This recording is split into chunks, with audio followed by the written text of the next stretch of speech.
Hello, this is Antwan Rogers with another, not quite episode, but we'll call this the intermission to Out and Up.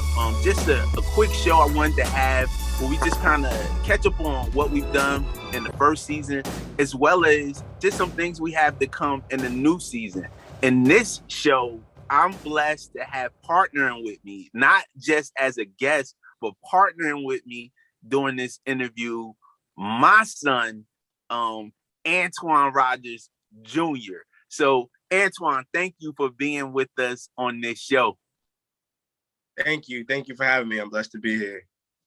So, on this show, again, we're going to touch a little bit on what Antoine is doing when it comes to sports, as well as we're just going to even talk about some things we have to come in the new season. And for those that may not know, just kind of make sure you're clear on what the purpose of Out and Up. So we're going to get right into it. So Antoine, those that don't know you, let us know your connection to sports.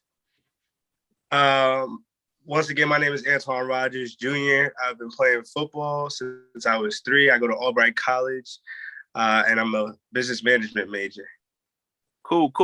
So those that don't know, Antoine, where is Albright actually located at? Albright College is located in Reading, Pennsylvania, just like an hour outside of Philly. Just told us that you've been playing since you were 3. Just tell us a little bit about that journey since 3 years old when it comes to football.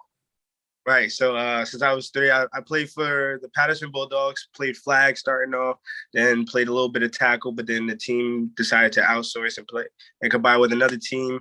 Then being called the Wildcats. Then played my 8th grade year with a non-football injury at home, just messing around, got hurt, couldn't play my 8th grade year. Then ended up going to Pacific Valley Regional High School, which is in Little Falls, New Jersey, where I played running back and corner. And now where I'm at Albright College playing outside linebacker. Okay, all right. So outside of football, throughout your youth, have you played any other sports? During my youth, no, I haven't played any other sports. But as I got to high school, I decided to mix it up a little bit, but didn't do so up until my junior year. My junior year is where I started running track, my spring track. So did that my junior and senior year. And really have fun with that. Cool. What are some things you can kind of talk to the young athlete about? I would say the middle schooler or the high schooler when it comes to transitioning from one level to the next. Like, so for the middle schooler, what was it like transitioning into high school football? Transitioning into there's more so of a structure, and in middle school is pretty much you're calling plays, and that's pretty much it. Coaches might have their favorites then, but in high school, the best people will play. So that does happen is almost the same way. So it's not much of a difference, but like there is in college, like I'll probably get into a little bit later. It's definitely a different speed. It's definitely different in comparison, but it's not much of a difference. Okay. All right. And so since we're there, go ahead and speak to the high school that needs to be prepared. You know, what is that transition from the field? And we're going to talk about academics, but from the field, and what is that transition like when you get into college? Like when you make that transition, it's definitely, like a lot of people say, it's definitely faster than you think it is. Definitely faster. And you get a taste of that in practices, and practice can only prepare you but so much, because once you get into game time, it's even faster than it is in practice. And along with that, play calling, everything's a lot more technical. You need to know specific things when it comes to your play calling, your responsibility, and then that's pretty much it. All right. So on that note, is there anything for the high schooler that might be listening before they witness some of that stuff firsthand? Are there some things they can do from learning plays and everything and studying the game? Are there some things they can start doing maybe early in high school or late middle school to really mentally have them prepared for that learning process when it comes to college? You can always probably reach out to upperclassmen that might have gone to your high school, who might have made the transition into high school to college. So there's always that. So you can always learn. You can always, and then when you make that transition, it's always good to get with the upperclassmen. It might be difficult for you to learn the plays, and I know from my freshman year that was something that was hard to do. Playing offense, at least, it was definitely hard to learn plays, route timing. So either that, or you can get with some quarterbacks and just practice those plays when you do make those transitions, because it doesn't hurt to practice on your own and go the extra mile. Cool.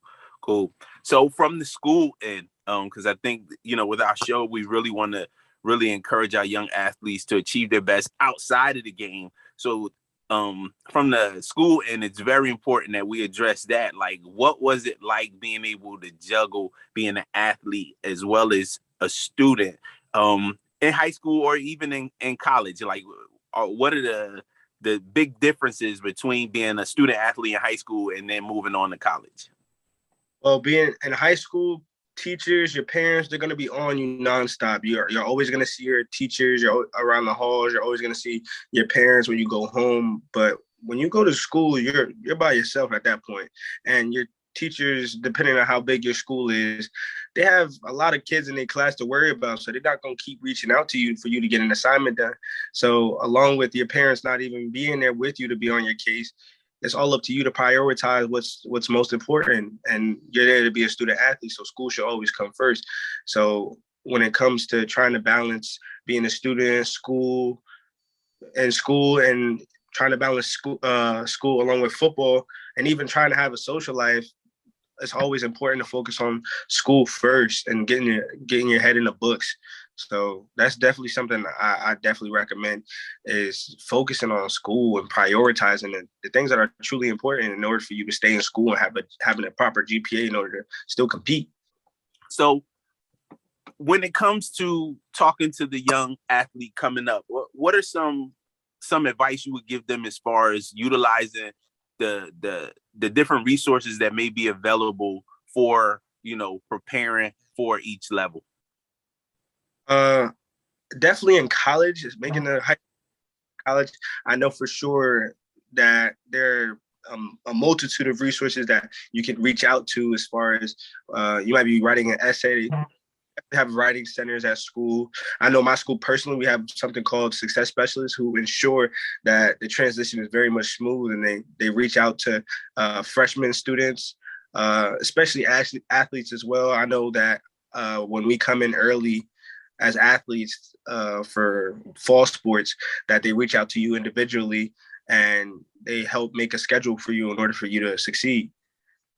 So the process in preparing to choose a school to go to, you want to speak to that a little bit, your process and deciding what college you wanted to go to, and just some advice you can give the high schooler on really preparing themselves to choose a school to go to and play and be a student athlete?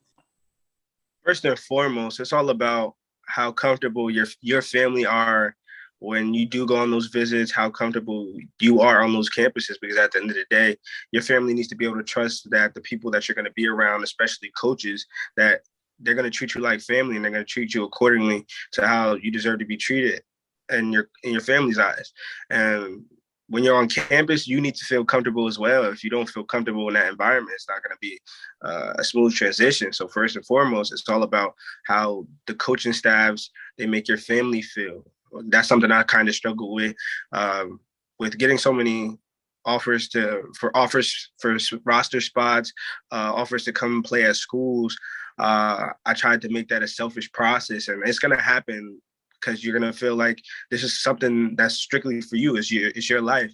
But no, it's something that should be made with you and your family. So it's definitely more so of a family decision than just a selfish decision that you feel like you need to make on your own. So that's definitely something to keep in mind when choosing the proper college, because at the end of the day, it's going to be 4 years that you're going to be alone at school. So first and foremost, you need to feel comfortable in your school. And secondly, your family needs to be able to trust that the school is right for you, and the people that you're going to be around, the coaching staff, whose hands they're leaving you in genuinely, they genuinely care about you.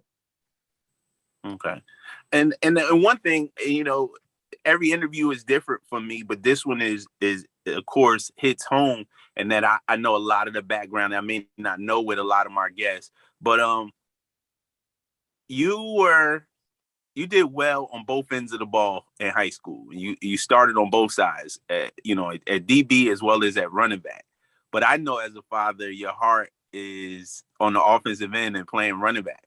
At college, you instantly had to make an adjustment, and you had to move to defense. For space and a hole that your team had. What has that process been like? And just speak to the young athlete, just as far as a mental preparation for understanding those things sometimes happen when you move on to college. Making those changes to fill holes that your team may have. First and foremost, I knew being switched to the defense was a possibility from my recruiting visits. So my coach let me know that was possible ahead of time, and during spring camp or during summer camp, I actually got hurt. So I got hurt, and upon me trying to come back, be able to play offense, we were short in the DB field because people were leaving from the team, because that's going to happen too. You're going to have people who are homesick within the first few weeks and decide to leave the team. So we were short-handed in the DB area. So it was something I knew ahead of time that could possibly happen. So it was definitely hard in order for me to make that transition even more, because I'm coming here away from home expecting to be able to do what I love the most, which is play with the ball in my hand. Like, that's something I feel even now to this day that I'm best at. But once I made that transition to college, you understand even more that it's not solely about you. It's about doing what coaches and even in general what could be best for the team. If you need to fill a spot, sometimes you need to put your pride to the side and make that sacrifice in order to fill that spot, whether that be just generally helping make the offense better on a scout team, or you could even possibly be better than you thought you were if you keep putting the work in and keep working and working and working, because that's all that really matters. If you can make a difference in any way, shape, or form, then that's all that really coaches are looking for when you're at a school. If you can make a difference on the offensive side, they're going to put you there to make a difference, whether that be making somebody else better or making yourself better and the team better all around. So at the end of the day, it is to be expected, regardless if coaches say it or not. If you've played both sides in high school, just work on being the best version of yourself as far as being conditioned, strong, and fast, because it could happen. So at the end of the day, prepare yourself the best way you know how. Okay. All right. So let's go to the education and the classroom end of it for a little while. Just speak on your current major and just how you plan to work that and some of the things you're looking at doing even post school as far as a career standpoint. All right. So initially, when choosing a major, I wanted to be a sports management major, where I can be an agent. But I still can be, but I had to switch my major because it wasn't something that was a major at my school at the time. So I ended up switching my major to be a business management major, and I still hope to be a sports agent somehow. But I truly feel at some point in life, I'll take the entrepreneur route and have my own business. So yeah, that's something I pretty much hope to do. A question I like to ask most of my young people, my guests, whether it's on the high school end or even as you move into college, just touch real quick how important it is to make sure you always keep positive people in your circle. It's for two reasons. That is of utmost importance to have positive people around you. The first reason being is that you're only as good as the company you keep. And I say that because if you're hanging around a bunch of people who aren't no good, and you know it, a lot of the time, if you're hanging around a group of people that's not good for you or not good in general, it's bad on your image. And a lot of colleges, a lot of people in the area might see that and just say one time you out hanging with people that really ain't no good to be around, and they just so happen to get in trouble, and some serious trouble, and you just so happen to be around them. People are going to assume that you have something to do with that, and that could be very crucial in your recruiting. And coaches might not want you for those sole purposes. Another reason why it's good to have positive people around is that, especially while you're around in school, while you're at school, away from home, it's really good to have positive people, because you might be down on yourself because you might have had a couple bad games. You might be doing bad in school. You need those positive people to re-energize you in those moments when you're feeling down on yourself. You might be getting into those depressed stages from being homesick, and you just need those positive people to give you that boost of energy that's gonna help push you through the end. All right. Cool. So one thing I think is important, as we'll kind of transition, to some questions from the opposite direction. But one thing I think is important that we try to reiterate, I talked about it in some of the Monday morning thoughts, as well as I've discussed it with other guests. And I'm just always saying, I think it's important that our young student athletes know that the opportunities that they have to go to the next level will only produce a platform for them to impact other people's lives.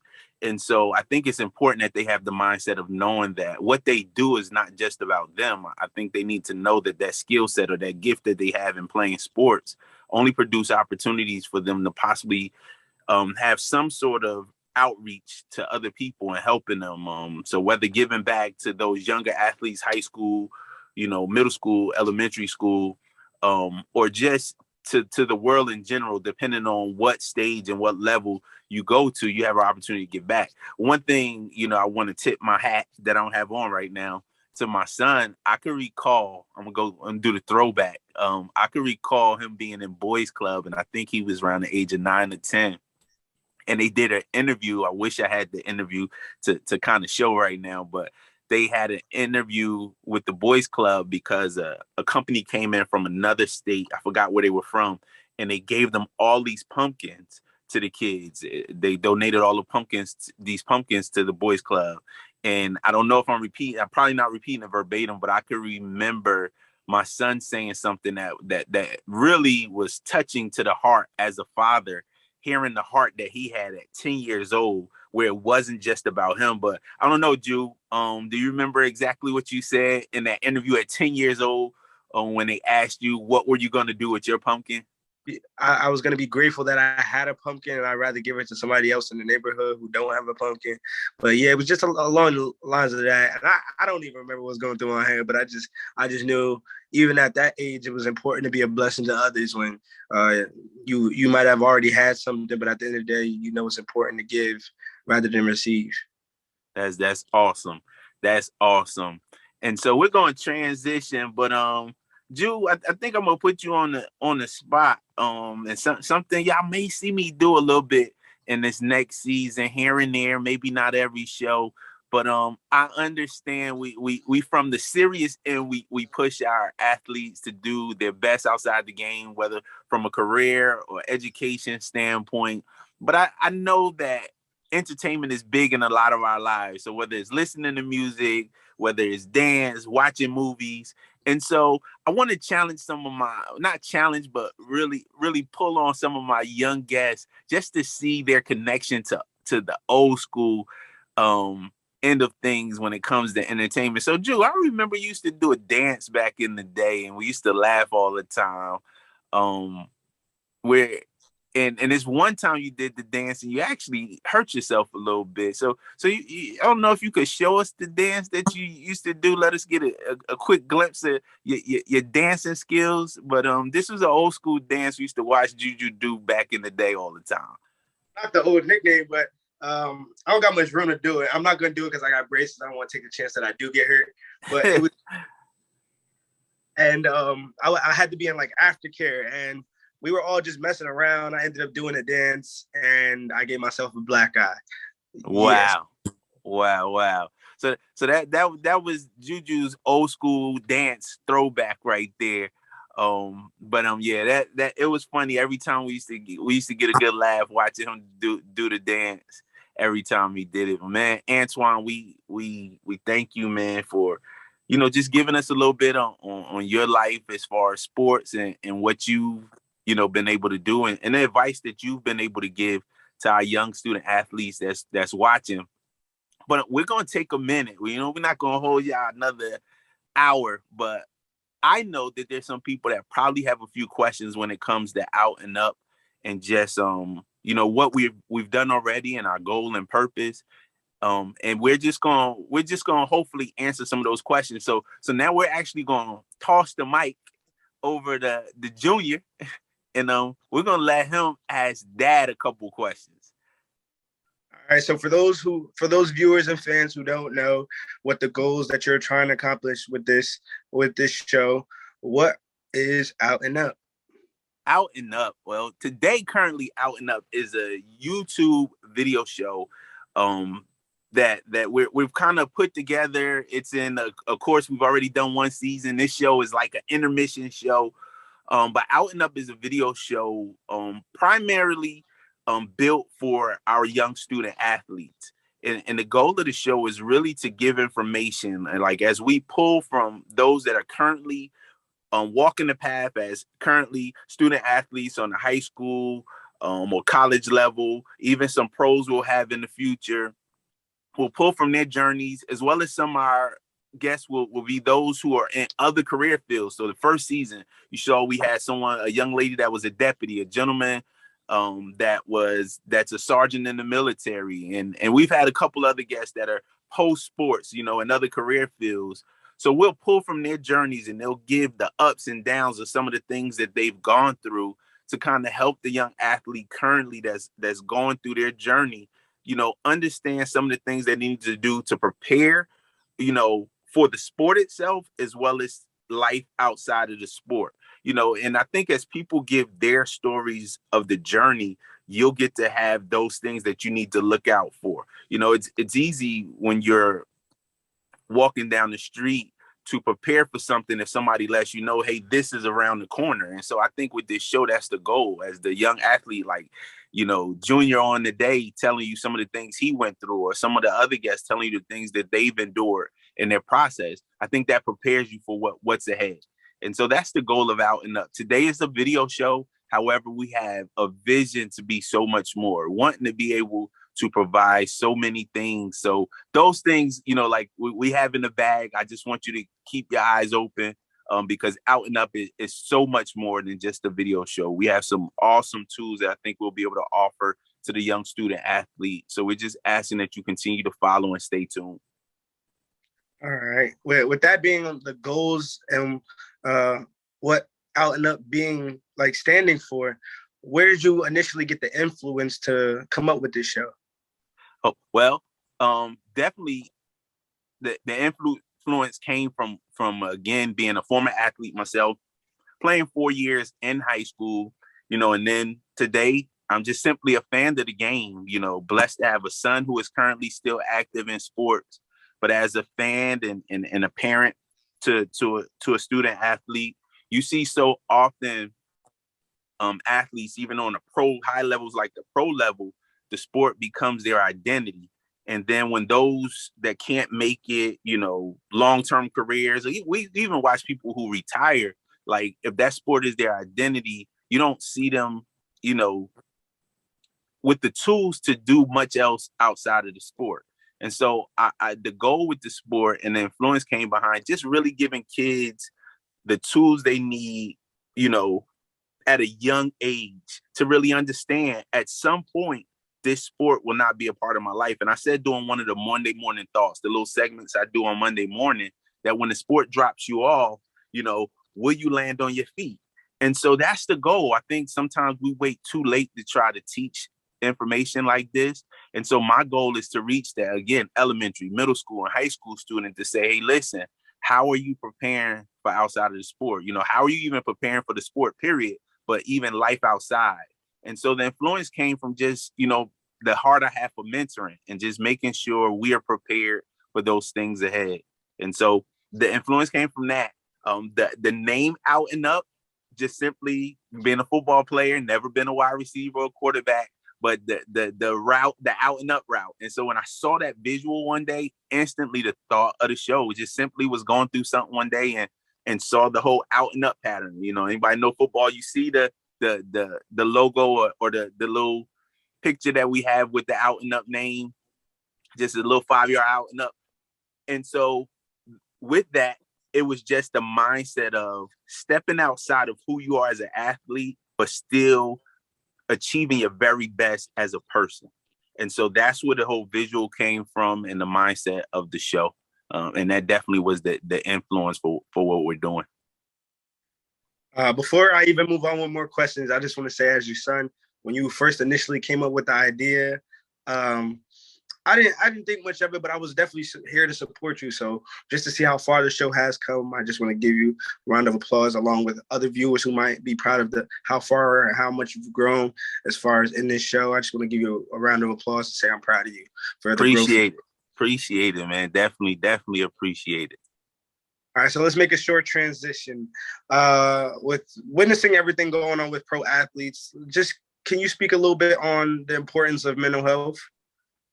Well, I think it's important that we address it.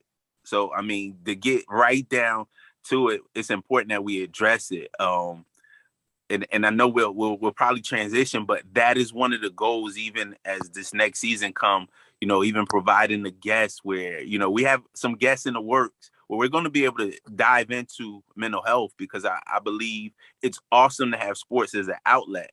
However, I don't want sports to be the type of outlet that we hide behind personal issues that we're dealing with. So when it comes to mental health, I believe that sometimes there are things that, as young people, traumas and different things we may endure, even in our upbringing, that sometimes we hide behind the sport that we're playing, and that's not always good. I think we need to make sure we're reaching out to those people, whether it's professionals, whether it's family, counseling of whatever sort, to get the help that we need to deal with, whatever we're dealing with from the mental health standpoint, because too often we'll see them get to the pros, and then they may have different, episodes where we're now seeing them in like a negative light. Yeah, I believe it's important that we definitely address those issues that we need to address, and that's something I want to encourage in this next season, that we address any issues, whether it's traumas that we've dealt with in our youth or dealing with. Make sure we're seeking the help that we need and enjoy. I believe sport being an outlet is awesome, but making sure those issues that you may have are addressed, so it's not a case where you then become an adult and now those things that you've kind of masked and kind of hidden are now coming out in your actions and your behaviors.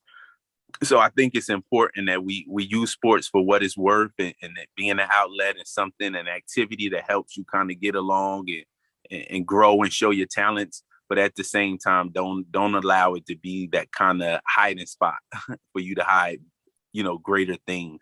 And you play football, Ju. So what are some thoughts you may have? I know me personally, dealing with the passing of my uncle, I know it was definitely hard. So keeping all that anger, frustration, all the true feelings I was feeling to myself and not speaking about it definitely took a toll, because not only will it take a toll on you in sports, because at that point I was missing lifts, and all around it just took even more of a toll, and where I was missing reps and practices because coaches felt like they couldn't trust me. So keeping all that within is going to definitely take a toll. Even to speak on it a little more, it hit the classroom, because I didn't want to go to class because, to be honest, I was depressed. So not speaking on it makes it even worse. And I definitely recommend people try and talk to friends, people that they can truly trust. And even with that, it doesn't hurt trying to get professional help, because schools definitely offer that. I know it's not something I decided to do, but I know talking to friends and family definitely helped with me being able to deal with that. So yeah, I definitely recommend getting help and talking to people. It definitely helps talking, because if you don't, it's going to ultimately hurt you in the end. Cool. That's good information. I'm glad you brought that subject up. So I just asked those watching, definitely stay tuned, because I promise you this season we'll have, if not more than one show, we'll definitely have a show where we'll sit down with either, a mental health specialist, a licensed counselor, where we're going to dive into some of those questions that are surrounded around the mental health, and really dealing with some of those, behind the scenes issues that we need to kind of dive into and address. So definitely thank you for bringing that subject up. All right, so before I ask my final question, what's some advice you personally can give students possibly wanting to aspire and play on higher levels, whether that be college or people who might even have the talent and skills and abilities to play in the pro level? Simply, I believe just doing your homework and preparation. Nothing is going to just come to you. We watch those that are able to play, whether on the high level, like you're playing in college. We know there's a small percentage doing what you're doing. So what you're doing is a great accomplishment. And as your dad, I say to you, son, great job in what you've done. I'm definitely proud of you, man. So keep up the good work and what you're doing in the classroom, as well as in on the field. So I will say, I know as a father, I know the work that he put in, again, from the age of 3, and what he's done to prepare, so it takes a lot of work. So preparation, some people think they get away with it just because of the stature or whatever that they have, and they think it's just going to come. But long term, it will not sustain you if you're not putting the work in. So preparation, whether it's watching video, whether it's educating and that's one of the things that I want this show to be, that type of resource where you gain that education from other people. So educating yourself on what you need to do for each level that you're trying to make it to. So from the workout standpoint to the education standpoint, how to prepare for classes, how to learn how to read playbooks and things like that. Very last show of the last season, we had a financial specialist, because we watch so many athletes get to college or pro level and then don't know how to manage their money and stuff like that. So just from the full circle, understanding what you need to do to really have a long-term, goal of achieving your very best. So in every aspect, mental health, financially, so on and so on, just really doing the homework, really, to prepare yourself for each level. I think it's important. Preparation. Right. And a lot of the times we underprepare, and I can even attest to not preparing myself enough for college, because with you training so much and working out so much at a high level, you need to be flexible physically, and mentally in order to be able to deal with those type of schedules. And with it being so demanding on your body, you definitely need to be physically flexible. So yeah, that's what kind of happened. I wasn't flexible enough, and I wasn't stretching enough. I wasn't doing all the extra stuff that needed to be done during the summer and going into camp. And that's where I messed up my hamstring. So definitely need to prepare yourself for the going on to the next level. All right, so with this show that we have going today, you might have gained a couple new viewers, new fans, and even people from the last season who might be still watching. Give viewers a little idea of what to look out for in this upcoming season that you got coming in season 2. Oh, definitely fresh new guests. Again, some awesome young athletes that are currently excelling in the sport and looking to do big things, moving on to the college level, as well as, still currently doing some great things on the high school level, as well as, again, some adult guests that were former athletes. This season, I have a few athletes already coming up that I know we've already confirmed that will have some stories of like real life adversity that they had to overcome. And so I think that's important. We didn't have a great deal of that in the first season. So at least 3 to 4 of the shows already, I know, confirmed. We have people from a health standpoint to even, from a life standpoint. I don't want to give too much, where some people have really endured some adversity and they had to overcome, and they're doing some awesome things in life because they were able to overcome some of that adversity they face. So definitely some new fresh guests. as well as we're going to bring someone on again to address mental health this season. We'll see. We may have another guest on about financial wellness and stuff like that. Those things I believe are important and a part of us really being our very best as a whole. So it's just going to be an awesome season. We've already we're already set up 4 or 5 shows already for our recordings in January. So I just want you to stay tuned because we're going to continue to grow. We're going to continue to grow every season. The goal is that you see growth. You won't see it. We'll never be perfect, but you will continue to see growth and more information that you'll be able to use as a student athlete to help you on your journey. Right. And I definitely speak from my point of view. And I know that a bunch of other young athletes, aspiring athletes are definitely gonna appreciate the job that you're doing. So I just want to say thank you for having me today. More than blessed to be a part of the show, be a part of what you're doing. So thank you, everybody. Have a blessed day. Dad, take it away. Thank y'all for joining us. I thank my son, Antwan Rogers Jr. for being a part of this show with me. This is definitely a blessing to be on the show with him. And like I always say, it is awesome to be great in the sport that you're playing, but it's even better to be great in life. So I just challenge you to do everything needed so that you can truly achieve your very best outside of the game. So thanks again for joining us. Let's go out and up.